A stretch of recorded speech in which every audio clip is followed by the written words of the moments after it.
right now on 5 on Your Side at 10.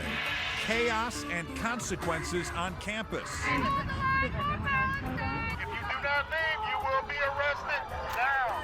Tonight, the fallout from dozens of arrests from pro-Palestinian protests at Washington University. I don't regret this at all. I would do it again, and I will continue to protest. The Constitution doesn't necessarily apply to the private schools. Tonight, the university and Jewish students respond. I think that when people say things like from the river to the sea, they don't understand that they're calling for the mass extermination of the Jewish people. More on that in a moment. First, we are in a weather alert tonight as a line of storms moves towards the St. Louis region.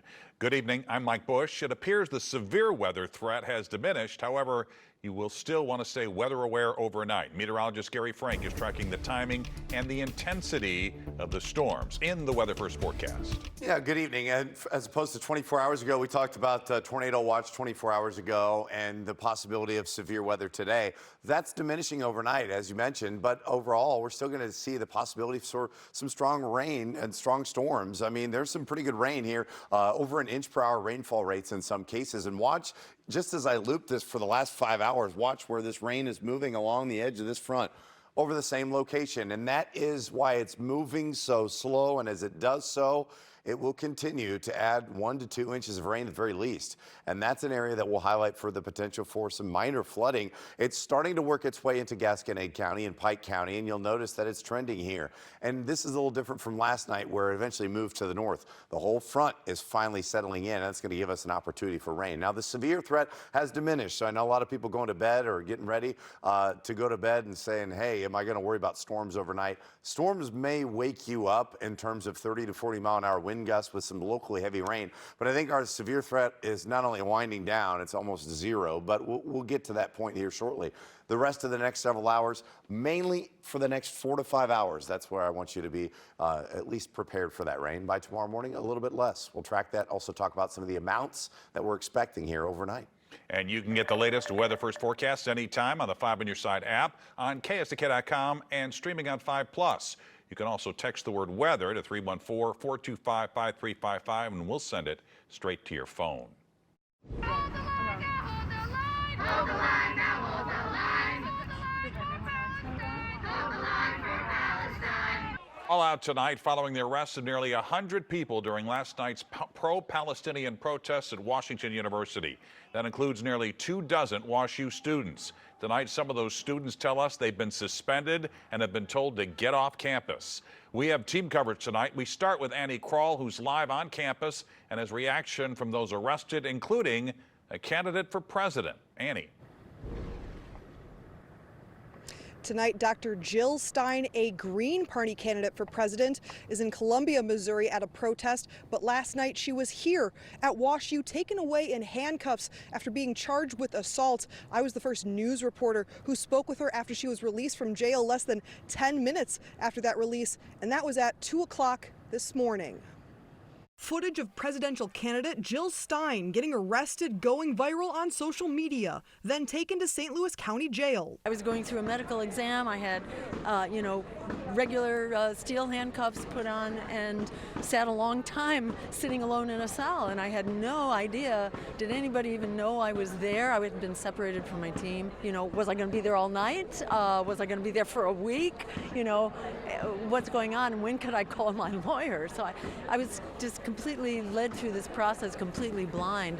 Luke Adams, a Webster University senior, was one of the nearly 100 people arrested at the WashU encampment. So what we did was we locked arms and we were chanting, hold the line, hold the line, hold the line for Palestine as long as we could.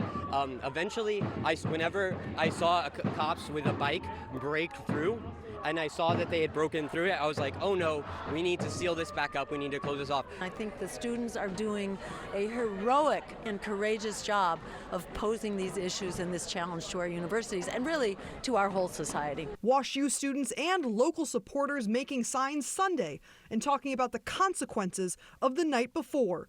As some of their friends who were arrested were told by WashU, they have been banned from campus. What that specifically means for students is a temporary suspension, and also if you live on campus, you must get your stuff off campus. So he's not my only friend who has had to try to figure out where they're putting all their stuff by 8 p.m. Some Jewish students at WashU feel physically safe. However, seeing the encampment on the main lawn of their campus is unsettling. Signs calling for the mass murder of Jews, whether or not they're aware of it, was like, there's not a word. If there was a word stronger than terrifying, I would use it. As pro-Palestinian demonstrations potentially continue here in St. Louis and across the country, students and staff at WashU's Hillel tell me they will keep their doors open for any students who may need to talk or require more support this summer and even this fall. Reporting live at WashU, Annie Krall, 5 on your side. Tonight, the Anti-Defamation League is also responding to the protest seen at WashU and at college campuses across the country. They say the calls from protests for an intifada is reference to 2 Palestinian uprisings that led to terrorist attacks against Jews in Israel. They also denounced the chant from the river to the sea. Between the Jordan River and the Mediterranean Sea is the state of Israel. And so the idea that a aspirational Palestinian state would somehow subsume the state of Israel or displace the Jews who live there is anti-Semitic. The ADL adds they're confident in the safety of Jews in St. Louis, especially on the campus of Washington University. St. Louis city officials who were on campus last night are criticizing the police response. Laura Barchesi continues our team coverage with that and reaction from the university, which says it had the right to take action. Laura. Mike, St. Louis alderpersons say the use of force by Washington University police during this demonstration was excessive, but the university says the protesters violated their policies and they had no choice but to enforce them. This is how the pro-Palestinian protests started on Saturday as they marched toward the Washington University campus. Once they entered campus grounds, that's where our cameras stopped. St. Louis Board of Aldermen President Megan Green shared this picture on Twitter of the large group in the middle of campus, saying it was a very calm atmosphere.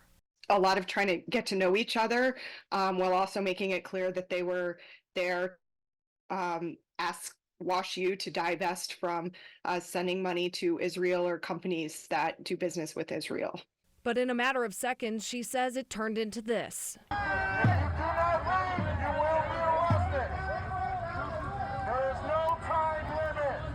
And university police, along with St. Louis County Police, started arresting people. A total of 100 were taken to the St. Louis County Jail. WashU says 3 of those officers were injured. And I think the use of police in general was excessive. Alderwoman Alicia Saunier says the way the university handled this was terrible. Regardless of how you feel about this issue, we should all have the right to use our voices in a peaceful manner. Washington University responded with a lengthy statement saying in part it quickly became clear through the words and actions of this group that they did not have good intentions on our campus and that this demonstration had the potential to get out of control and become dangerous. When the group began to set up a camp in violation of university policy, we made the decision to tell everyone present that they needed to leave. St. Louis Attorney Scott Rosenblum says because they are a private institution, they can limit what happens on campus. I certainly think they were within their rights to arrest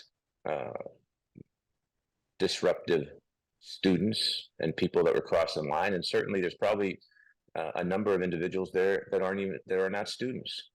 The campus rabbi Jordan Gerson says he applauds the university for their quick actions on what he called an anti-Jewish rally. I think they handled the situation extremely well and put the safety of all WashU students first.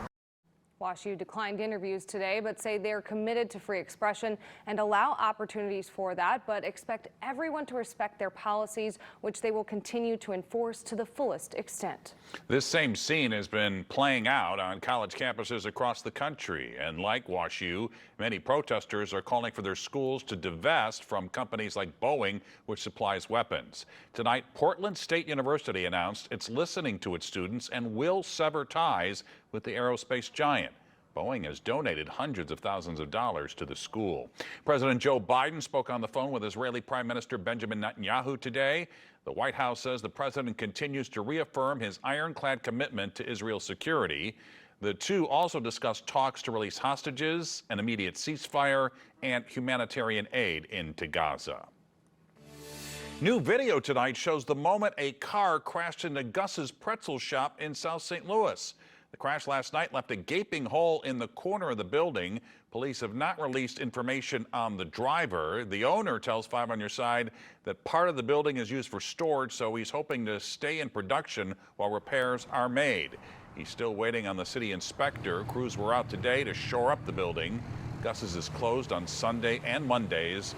They hope to reopen as normal on Tuesday. Tonight, the front window of the High Point Drive-In on McCausland is boarded up. Thieves broke in overnight. The frustrated owners say those crooks left empty-handed, but this is the second time their businesses have been hit this month.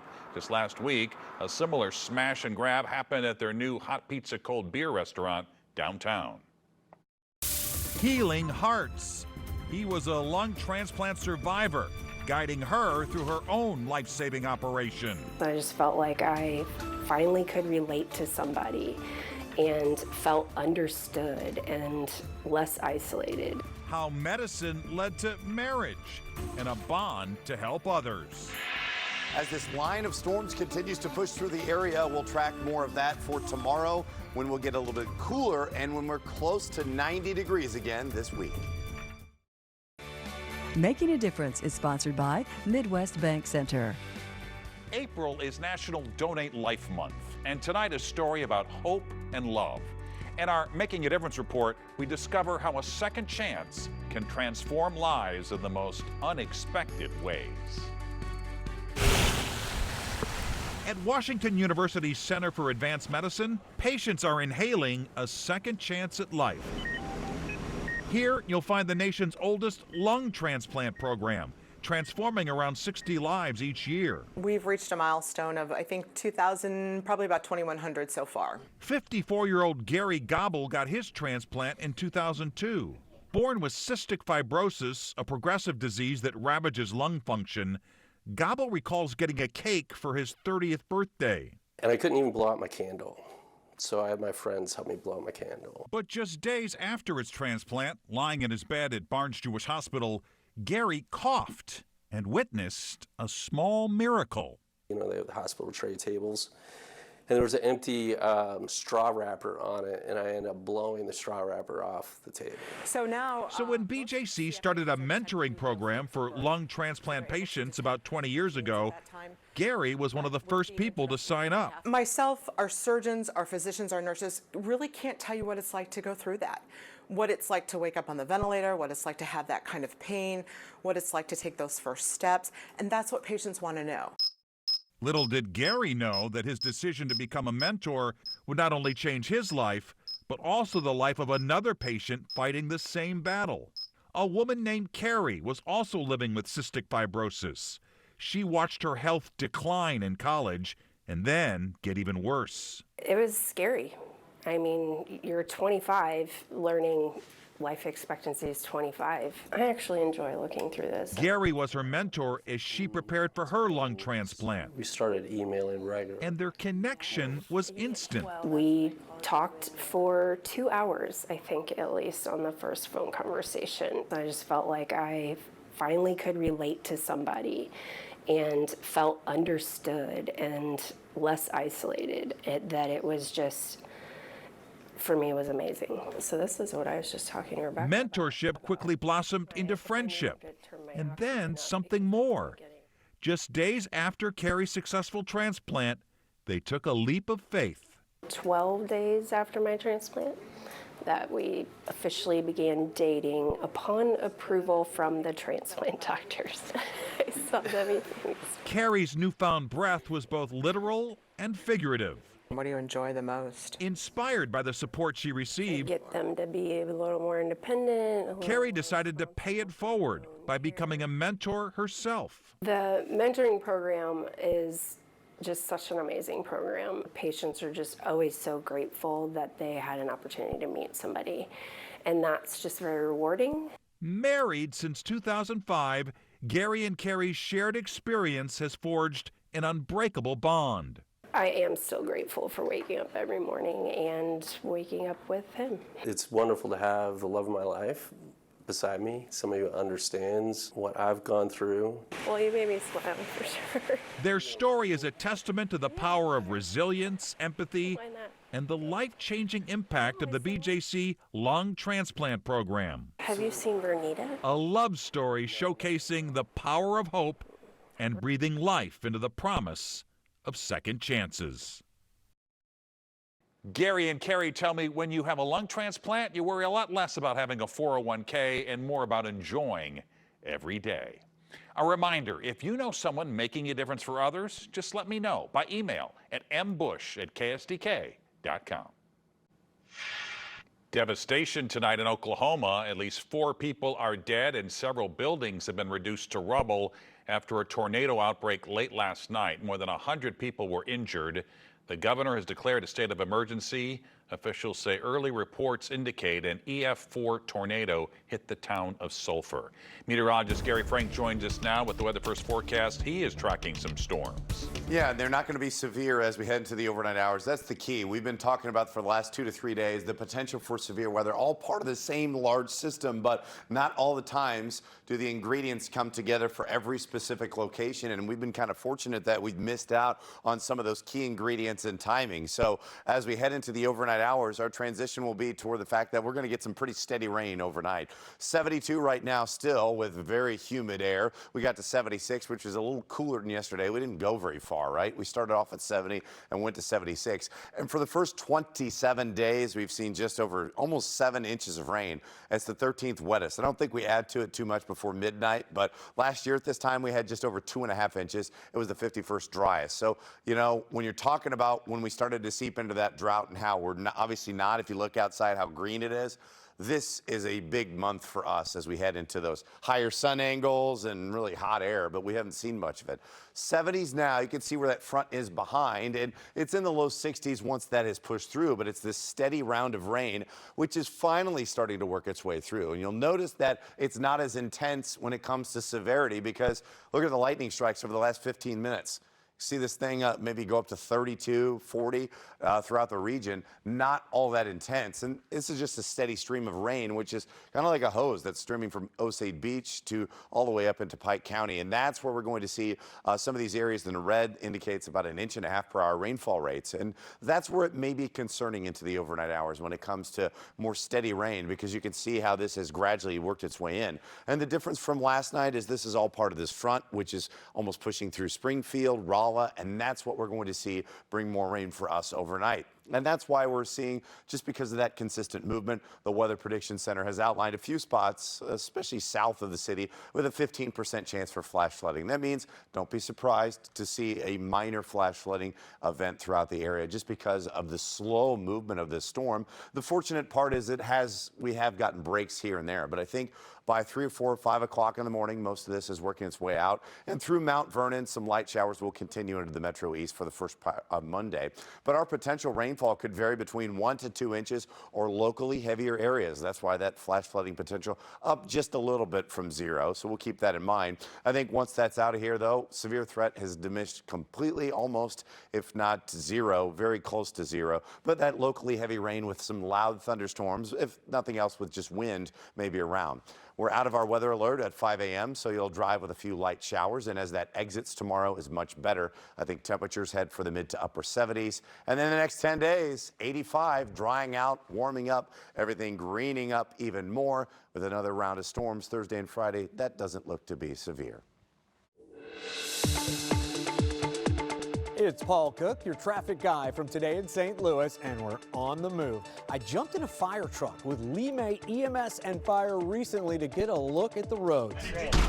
Lemay is that area between South City and Melville, and it sits right in the middle of that tricky stretch of road construction on I-55. It's one of the reasons the number of accidents in Lemay Ferry is up 33% from last year. The majority of them are accidents with injuries.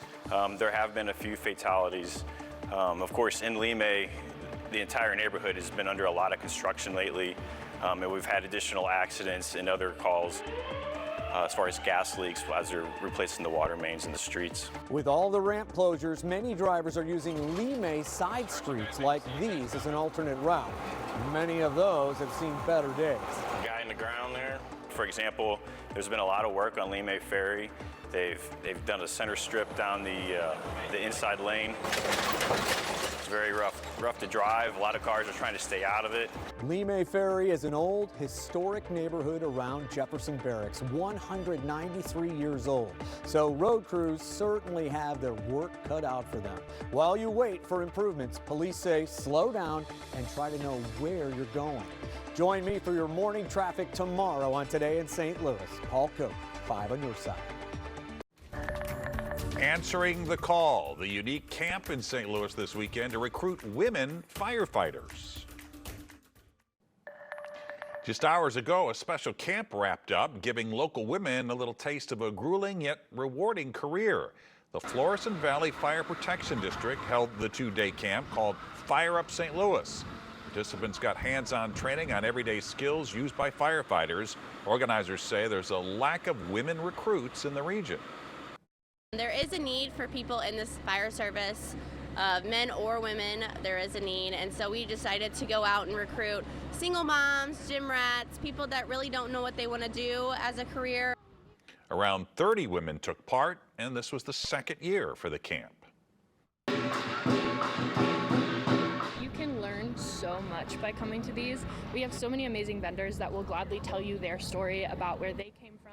Today, the city of Maryland Heights celebrated the diversity of our region. World Fest was held at St. Louis Music Park at the Centene Community Arts Center.